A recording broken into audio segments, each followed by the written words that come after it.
Hola, hola, ¿cómo andan? Bueno, hoy un nuevo video con un tema que estoy bastante pesada, el de la reforma constitucional en Santa Fe. Ya saben que en varios videos hablé de esto. La verdad que es un hecho histórico, un acontecimiento. La última reforma había sido en 1962. Imagínense todo lo que pasó en el medio. Ahora se está dando el proceso de reforma. La verdad que no vi todas las horas, todo lo que se debatió en todas las comisiones. Son muchas horas de video. La comisión y las comisiones y la convención está todo grabado, todo es transmitido en vivo, está en YouTube, lo pueden buscar en el canal de la Reforma. Pero bueno, las sesiones pueden durar más de 9 horas. Hay de 3, hay de 4, hay de 12 horas. Y la verdad que hay intervenciones que son bastante largas, bastante complejas de entender. Yo no soy abogada, así que esas cuestiones me quedan un poco lejos, pero igual le metí toda la onda, vi mucho, y ahí va como mi primer crítica tal vez a todo este proceso. Me parece que no hay mucha información y sobre todo no hay mucha información accesible, digamos, porque está bien, uno puede entrar a YouTube y ver la transmisión en directo, pero ¿quién va a hacer eso? Menos que tengas algunos problemitas como yo. Sí hay mucho esfuerzo en los medios de comunicación locales, en redes, sobre todo los medios de comunicación, de tratar de llevar, digamos, a la ciudadanía lo que está pasando, pero yo lo que hoy que me parece que faltó desde el punto de vista oficial de la convención, tienen un sitio web, pero me parece que se podrían haber esforzado un poquito más en meterle onda. Eh, Sé que son temas complicados de comunicar, pero bueno, estamos en un país donde se hizo viral un stream del CONICET desde el fondo del mar. O sea, cualquier cosa, por más profunda, por más compleja que sea, se puede hacer fácilmente comunicable y transmisible. Así que me parece que ahí faltó. En cosas positivas, en términos generales, antes de meternos en un análisis político un poquito más específico, punto número uno, la verdad que me sorprendió para bien el profesionalismo de los convencionales, de la mayoría. La verdad que no tenía mucha expectativa, pero había gente con mucho oficio parlamentario, gente con mucha trayectoria, gente que viene de lo legislativo, que se nota, que se saben expresar, que combinan sujeto, predicado, los verbos se manejan bien con el... Bueno, capaz, ahora que lo digo, no tenía tanta expectativa, estaba medio baja la vara, porque estaba esperando solamente que puedan armar una oración, pero la verdad que me sorprendió para bien. También algunos perfiles de jóvenes, 3 o 4 jóvenes que yo no conocía, que no tenía identificado, que me parecieron muy buenos cuadros políticos. Así que en ese sentido me sorprendió para bien la calidad del debate. Otra cuestión a destacar como positiva que también me sorprendió es la participación de la sociedad civil durante todo el proceso de reforma, en el sentido de que muchas organizaciones, ONG, sindicatos, asociaciones profesionales, clubes, podían presentar sus propias miradas, sus propias propuestas para la reforma de la Constitución, obviamente en los temas y los artículos que les competían. Presentaron más de 600 este, propuestas, lo cual me pareció sumamente interesante. Y también hubo muchos momentos de audiencia pública donde representantes de estas organizaciones iban y tenían sus minutos para poder hablar y poder expresar sus puntos de vista sobre esa cuestión en particular que hayan estado tratando. Por ejemplo, el representante del gremio docente, cuando había que tratar sobre jubilaciones, podía ir y expresar su punto de vista. Más allá de si después lo incorporaron o no lo incorporaron en la reforma, sí, al menos en términos simbólicos, era muy fuerte y muy interesante la escena, digamos, de tener a la persona ahí representando ese sector de la sociedad y a todos los convencionales reformadores alrededor escuchando, lo que esa persona tenía para decir en representación de la voz de su sector. Eso la verdad que me pareció súper interesante. Bueno, ahí una perlita con respecto a eso, hubo uno, Brian Meyer o Meyer, del departamento castellanos, que, bueno, se recopó, es quien más presentó un montón de propuestas, era un candidato de la Libertad Avanza en el departamento castellano, que quería ser convencional, constituyente, pero no le pudo ganar al Cides Calvo, que es quien efectivamente ganó en el departamento. Y bueno, se ve que el tipo ya tenía todas las propuestas armadas para cuando gane, y como no pudo ganar, dijo, bueno, a mí no me van a hacer trabajar al pedo. Así que cayó y presentó todo lo que tenía, presentó, no sé, 9, 10 propuestas. Así que si se ponen a buscarla van a ver que aparece Brian Mayer por todos lados. Bueno, es este personaje. Bueno, el 14 de julio empezó la convención. Lo primero que hicieron fue definir las comisiones, el reglamento para funcionar.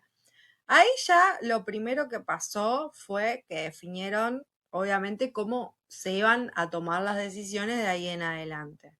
Bueno, para sorpresa de nadie, obviamente que ganó la propuesta del oficialismo de Puyaro de que para poder tomar una decisión había que tener mayoría simple. ¿Esto qué quiere decir? Que con tener un voto más que la otra opción o que las otras opciones ya ganaban. Bueno, sí, obvio que parte de la oposición, por cómo estaba conformada la convención, parte de la oposición lo que proponía es, bueno, algún tipo de mayoría más exigente, que se necesita algún tipo de mayoría más exigente como para que no le sea tan fácil a Puyaro aprobar algo. Pues esto no sucedió. Acá aparece la primera ruptura también en Más para Santa Fe, en esta alianza entre el peronismo y Ciudad Futura, porque vemos cómo de a poco se empezaba a dibujar una separación entre el peronismo más territorial de los senadores y de las personas vinculadas a los senadores y el espacio más de Ciudad Futura o de un peronismo más progresista, eh, de la mano, digamos, encabezado por Monteverde, Rodena, Lucila de Ponti, Diego Giuliano, que pedían, digamos, justamente esta cuestión de las mayorías un poco más exigentes. Pero bueno, no ganó.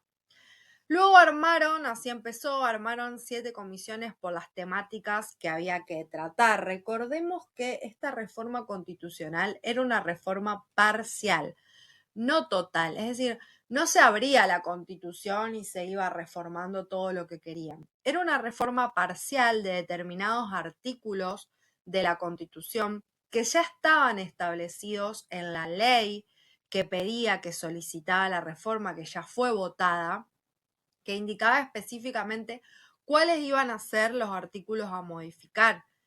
Por eso, por ejemplo, cuando en campaña escuchábamos que algunos proponían la cuestión de la unicameralidad, uy, cómo se me complicó, la cuestión de la unicameralidad, de dejar de tener Cámara de Senadores porque era una gastadera de plata, que qué sé yo, que esto, que lo otro. Bueno, no se podía, porque en la ley que habilitaba la reforma no estaba establecido discutir eso.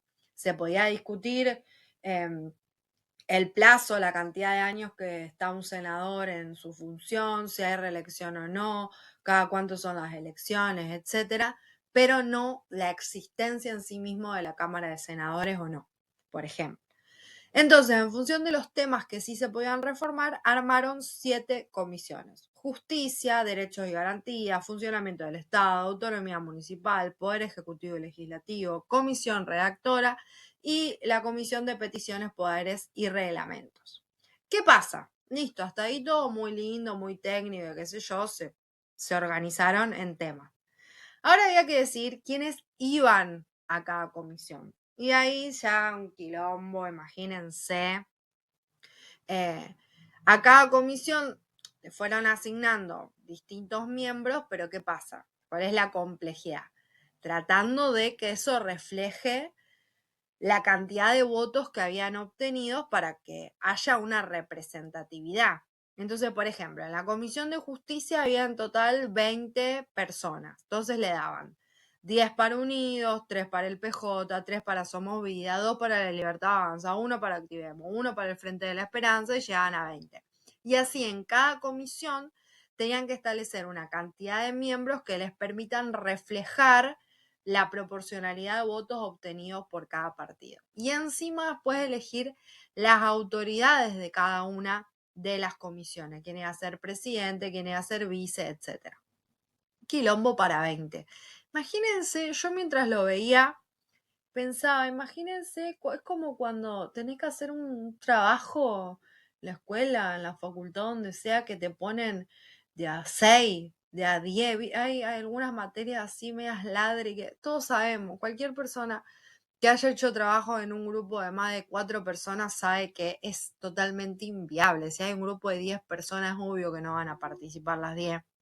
Imagínense tener que hacer un trabajo grupal, pero de a 69 y que encima todos tienen ideología, perspectiva, lo que sea distinta. No. Un quilombo. Encima tenían que reformar más o menos 60 artículos, un poco más, un poco menos, y tenían 60 días, o sea, en promedio es un artículo por día, que obviamente no funciona así, pero como para tomar una dimensión. Un artículo por día. Es como si fuese que los diputados o los senadores tuvieran que hacer una ley por día, o sea, es algo maratónico, un quilombo, un dolor de cabeza, pero bueno, así es la querida democracia. Entonces así nos queda la organización que se dieron, ¿no es cierto? Porque esto se lo autorregularon. Tenemos la convención, donde están todos los 69. Después, cada una de las comisiones por temáticas, donde fueron, digamos, las personas más idóneas y demás, para llegar a dictámenes, los dictámenes de mayoría o de minoría. Todo eso filmado, grabado. Pero después, obviamente, que está la verdadera rosca, la rosca de... Que te gustan las roscas, ¿no? Bueno, cómete todas las roscas del mundo.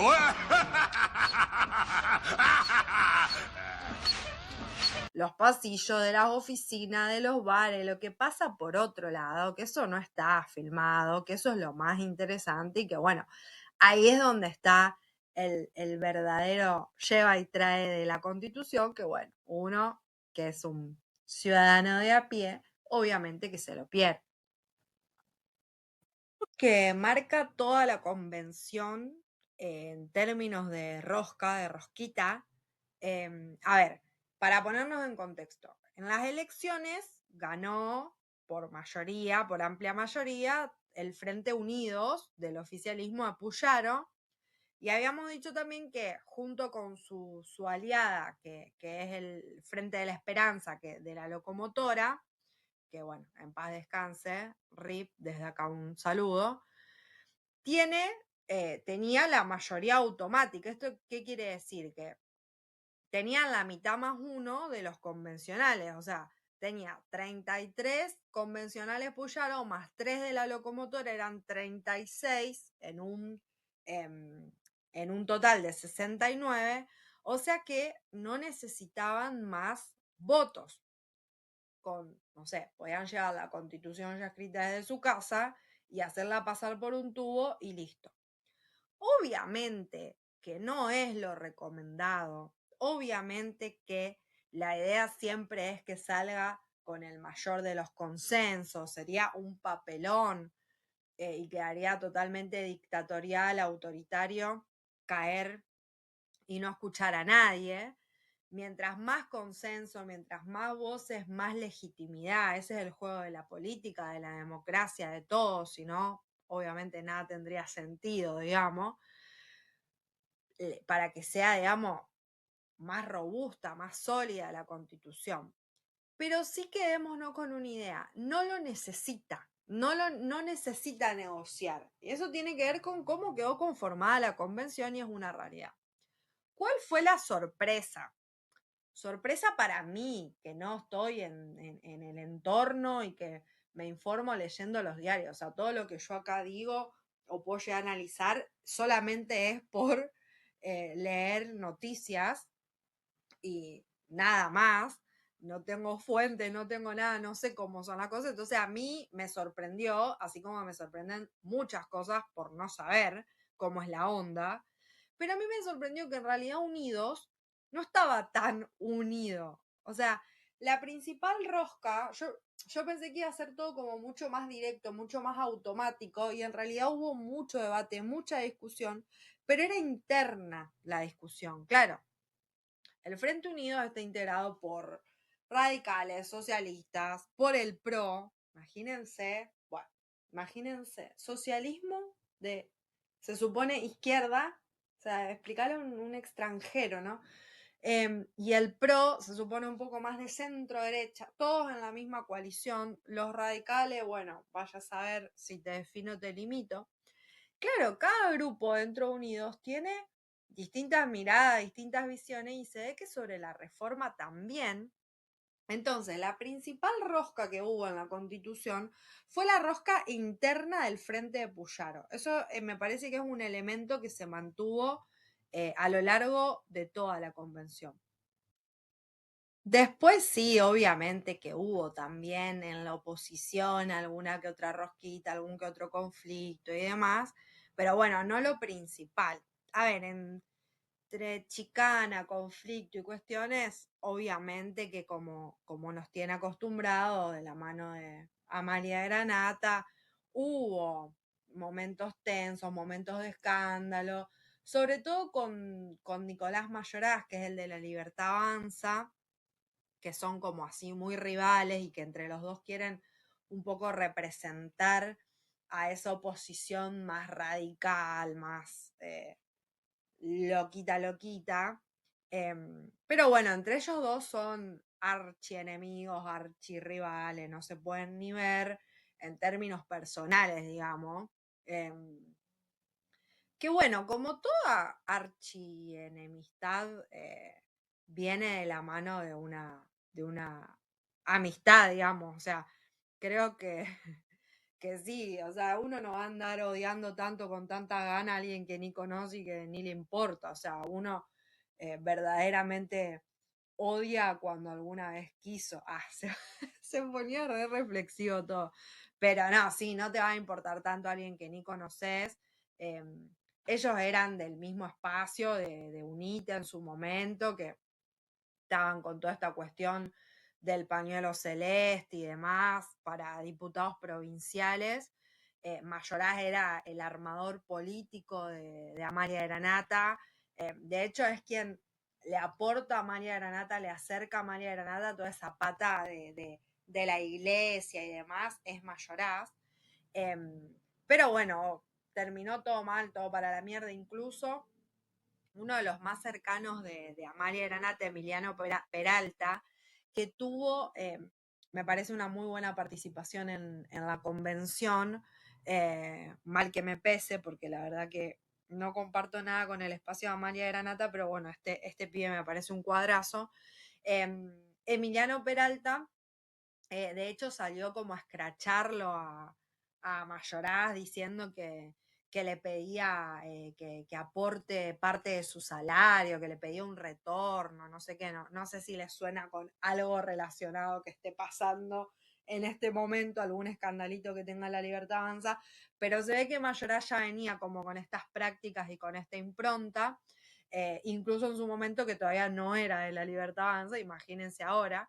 Dios los cría y bueno. Mayoraz ahora es de La Libertad Avanza. No comparto prácticamente nada con él o con ese espacio. Esa sí tengo que como ser honesta. Pero eso no quita que pueda haber que Superfo, su participación en la convención, la verdad que estuvo bien. Es un político con mucha trayectoria, con mucha espalda, con mucha cintura. Hablaba bien, defendía sus ideas, sus argumentos. Nada, tiene, digamos, un posicionamiento muy claro. Es como que en realidad más allá de Mayoraz, que hace bien cumple bien su función de líder, digamos, de La Libertad Avanza, me parece que toda la bajada de línea era muy notorio que La Libertad Avanza en sí tenía como esa bajada de línea de vamos a diferenciarnos y a oponernos como sea, donde sea. O sea, cualquier cosa, nosotros vamos a estar en contra. Entonces era, pero desde cosas que uno dice, bueno, sí, más vale. Querían poner cámara de diputados y diputadas. No, obviamente que yo no, les parecía indignante porque el lenguaje castellano y yo. Bueno, eso ponerle que es obvio. Pero después había cuestiones como, no sé, bueno, querían hablar del derecho al agua. No, derecho no, tiene que ser acceso al agua. Como que ya cosas que vos decís, bueno, hermano, tan pesado vas a hacer. Se notaba mucho eso, que había una bajada de línea muy clara de intransigencia por parte de La Libertad Avanza. Bueno, oponerse a todo, donde sea, como sea. Ese fue un poco el rol de La Libertad Avanza. Y sí, tengo que decir, así como reconozco que tiene buenos cuadros y demás, la gran apuesta en estas elecciones que fue Aliart, el de Rosario, bueno, la verdad que me parece que no tuvo grandes momentos, no hizo así alguna jugada o algo, por lo menos yo no lo vi, me lo puedo haber perdido igual, pero me parece que no, le faltó un poco. Bueno, y hablando de faltó un poco, ¿qué pasó con Amalia Granata, chicos? Bueno, tuvo mala suerte también, hay que decirlo. La verdad es que la participación de Amalia en la convención estuvo marcada porque le apostó ella en un inicio a una estrategia de confrontación, que es la que hace siempre, de un antagonismo extremo, más allá de con Nicolás Mayoraz, apostó una estrategia de confrontación con una mina que básicamente estaba peleando por su vida en el Cuyen, o sea, literalmente, se la agarró con la locomotora. No era muy fácil, la verdad, empatizar con esa pelea. Y bueno, cuando empezó toda la convención, Granata lo que proponía, mientras literalmente la locomotora estaba peleando por su vida, era impugnar la candidatura de la locomotora, porque decía que no tenía domicilio en Santa Fe, que bla, bla, bla, que la candidatura había sido fraudulenta. El tema es que, más allá de que la mina estaba en coma, que, bueno, no te alcanza el nivel de mal gusto, pero ponele que, no sé, técnicamente o que de alguna forma era importante, no sé, decir eso y decir, bueno, por más que la mina esté internada, yo no sé si hay algo ilegal o corrupto y bueno, tenés que denunciarlo, no sé, pero igual para mí, para todo hay un momento y un timing y este claramente no era. Igual, más allá de esa parte humana, técnicamente la denuncia o lo que proponía Amalia Granata de impugnar la candidatura era un papelón por donde lo mires, porque claramente, bueno, porque de última, si hubiera querido impugnar la candidatura, tendría que haber sido antes de las elecciones, ahora ya era tarde, pero más allá de eso, que ponele que igual había que revisar, revisaron todo y no había ningún sustento legal para la denuncia que ella estaba haciendo. Obviamente que el resto de los convencionales la sacaron carpiendo a ese pedido que hizo de impugnación mientras la locomotora peleaba por su vida. De pedo la apoyó su propio bloque, o sea, esa votación salió 59-6, digamos, nadie bancó a Amalia. Imagínense el nivel de papelón que los propios hijos de la locomotora, mientras estaban ahí viendo si la mamá sobrevivía o no sobrevivía, ingresaron una nota pidiendo que por favor se desestime ese planteo de Amalia por una cuestión de humanidad. No, bueno, como todos ya saben, la locomotora se terminó falleciendo, un horror todo. Eso pasó la tercera semana de la convención. Ahí suspendieron las actividades por unos días. después cuando volvieron a las actividades retomaron con un minuto de silencio en su memoria, en las distintas actividades, y además todas las comunicaciones oficiales que haya de la convención, de la constitución y de la reforma, llevan un cosito, ese cosito negro, digamos, en señal de duelo. Así que todo esto va a quedar impregnado, digamos, para siempre, para toda la historia de lo que fue la reforma de la Constitución, que una de las convencionales constituyentes se descompuso el mismo día, creo que fue que empezó la convención, y no llegó a jurar, y terminó muriendo en la tercera semana de la convención. Un horror. Incluso la velaron ahí mismo, todo. A la locomotora la reemplazó Verónica Colombo, que era la quinta que estaba en su lista, una radical de Puyaro, digamos, pero estaba en la lista de la locomotora. Y nada, más allá de la tragedia y todo, en términos políticos y en términos de la estrategia de Amalia Granata, nada, imagínense cómo quedó todo mal, ni siquiera pudo aparecer por el velorio, nada, todo un papelón.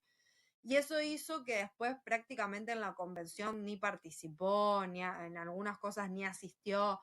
La verdad que Amalia quedó totalmente borrada, y eso favoreció bastante a la Libertad Avanza. Me parece que ahí como Nicolás Mayoraz quedó como con ese rol de opositor más fuerte, más recalcitrante. Y también, como para sacar algo positivo para el partido de Amalia Granata, me parece también que al no estar Amalia tan fuerte, tan presente, por ahí esta figura de Emiliano Peralta o de algunos otros del bloque de Amalia Granata se pudieron lucir más o pudieron tener un poco más de protagonismo, porque no estaba esa figura tan avasallante de Granata. Bueno, y el gran tema, el tema más polémico, que más repercusiones tuvo antes y durante la convención, la reelección de Puyaro para poder volver a presentarse para gobernador. La verdad que en esto no hay tanto misterio. Ya sabemos que gran parte de todo esto era como el cumpleañito de Puyaro para poder volver a presentarse. Ya tenía mayoría él en la convención, así que esto medio que salía o salía. No nos hagamos como los sorprendidos, la verdad. Incluso con él mismo ahí presente, levantando la mano, o sea, todo bastante, bueno. Sí, cambiaba mucho, o por ahí la diferencia podía estar en que otros bloques de la oposición dieran su apoyo a que él se pueda volver a presentar. Eso sí, la verdad que es una novedad, y la verdad que le aporta una dosis de legitimidad que por ahí es sorprendente. A ver, para que todos estemos como en la misma sintonía. La verdad es que había un consenso muy amplio sobre la necesidad de reformar la Constitución y que se pueda reelegir al gobernador, al menos por un periodo, y también un gran consenso en sacar esta cuestión de reelección indefinida en senadores y demás. Eso era algo transversal. El punto de la polémica era que a muchos les parecía medio que un montón que el propio Puyaro se pueda volver a presentar. O sea, la principal discusión pasaba por a partir de cuándo se aplicaría esta nueva regla de reelección. Lo sensato hubiera sido que se aplique de acá en más, no a partir de Puyaro, que ya juró con otra constitución, la constitución vigente.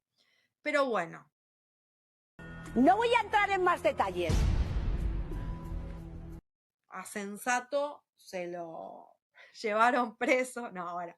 Como les decía, Puyaro tenía mayoría, y en ese sentido, la novedad es que el sector, un sector del peronismo, el más relacionado con los senadores, liderados por Pirola, un poco que apoyaron, no les parecía tan una locura que se pueda aplicar para apoyar. ¿Qué es concretamente lo que dice el artículo? Acá lo voy a leer.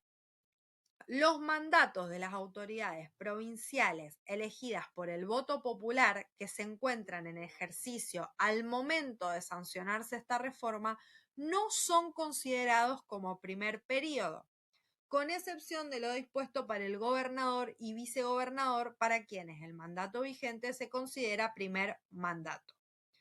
Entonces, con esa redacción, Puyaro y Escaglia se podrían presentar a la reelección en 2027 porque el mandato actual cuenta como primer periodo.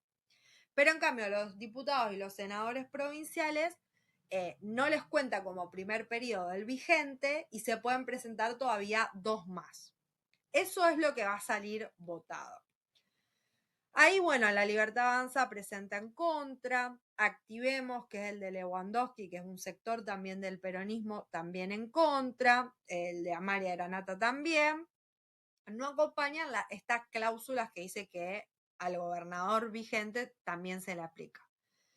Pero bueno, recordemos que a Puyaro mucho no le importa, o sea, esto va a salir, ya es un hecho. La novedad sí está en que Pirola, Calvo, Traferri, Balancioni, Boni, Sosa, Alejandra Rodenas, bueno, lo apoyan desde el sector del peronismo. También, chicos, a ver, hay que entenderlo. Este artículo iba a salir con el apoyo o sin el apoyo de ese sector del peronismo. Y la realidad es que ellos, que tienen como esos cargos ya relacionados al territorio, necesitan llevar obras, llevar dinero, llevar financiamiento para gestionar y tienen que tener una mínima buena relación con el gobierno provincial. Imagínense que ellos están sacando el cálculo que Puyaro se puede volver a presentar y ganar y va a estar como 6 años más y bueno, algo habrán negociado, teniendo en cuenta que ellos se opongan no iba a ser que Puyaro no se pueda presentar. Entonces dijeron, bueno, ya está, lo apoyamos y listo. Eso es lo que supongo yo, sin tener ni idea, ¿no? Soy una mina que labura profesional, que puedo estar acá, mañana puedo estar allá, pero sigo siendo la misma. Respetuosa, buena gente, profesional, tratar de ser buena compañera absolutamente con todo el mundo. Tengo corazón y una vida con cosas buenas, cosas malas, pero no me arrepiento absolutamente de nada. Me da un poco de pena igual Perotti porque cuando él apoyó, cuando su sector apoyó que se haga le dio los votos a Puyaro para que se haga la reforma constitucional, lo salieron a matar y ahora esto acá también se alinean con Puyaro, pero bueno, sé que no era una cuestión de apoyar o no apoyar algo del gobernador, sino que era más una cuestión de timing, ¿viste?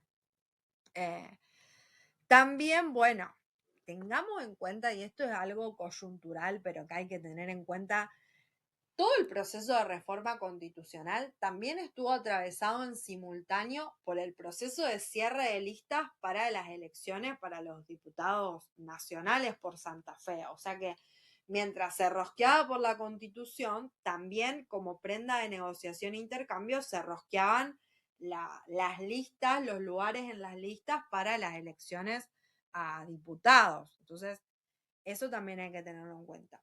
Del otro lado, en esta especie de división del peronismo que se armó, quedaron Monteverde, Ciudad Futura, Facundo Olivera, que está relacionado más al sector de Agustín Rossi, Pablo Corsalini, de Vamos, Diego Giuliano, del Frente Renovador, más asociado a Massa, Lucila de Ponti, de Levita, que quedaron como en otro sector no tan asociado al peronismo de los senadores.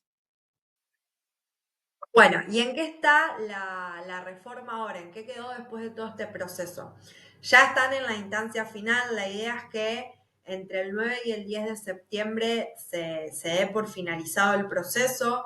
Ahora está en instancia de la comisión redactora que se supone que se tiene que encargar de la redacción final, de darle una última coherencia entre todos los artículos que los fueron modificando en comisiones por separado. Entonces ahora hay que unir todo el texto constitucional y darle forma. Incluso hay una experta lingüista de la UNL que está ahí como consultora para lo que necesiten sobre terminología, sobre sintaxis y demás. Pero obviamente que esto suena todo muy técnico y también hay un aspecto político importante, si bien los artículos ya están las propuestas y los dictámenes de las comisiones de cómo se van a reformar, también hay algunos detalles en qué palabrita ponen, qué palabrita no ponen, si hacen referencia a otro artículo o no, que le terminan cambiando el sentido a veces. Entonces, la verdad que la comisión redactora, yo no le tenía mucha fe, pero es bastante interesante de mirar. Si cambian mucho la redacción de algo, que ven que cambia el sentido de lo que dice el artículo, tiene que volver a la comisión de origen, que serían los encargados realmente de poder modificarlo. Y una vez que esté todo listo, lo van sometiendo al pleno, que sería donde están los 69 convencionales que tienen que votar. Como en este caso el oficialismo Puyaro tiene mayoría, no va a haber grandes sorpresas, no está habiendo grandes sorpresas de lo que se aprueba, porque es lo que está redactado y lo que fue saliendo de las comisiones. Así que desde el 10 de septiembre en Santa Fe vamos a tener una nueva constitución. Nos vemos la próxima.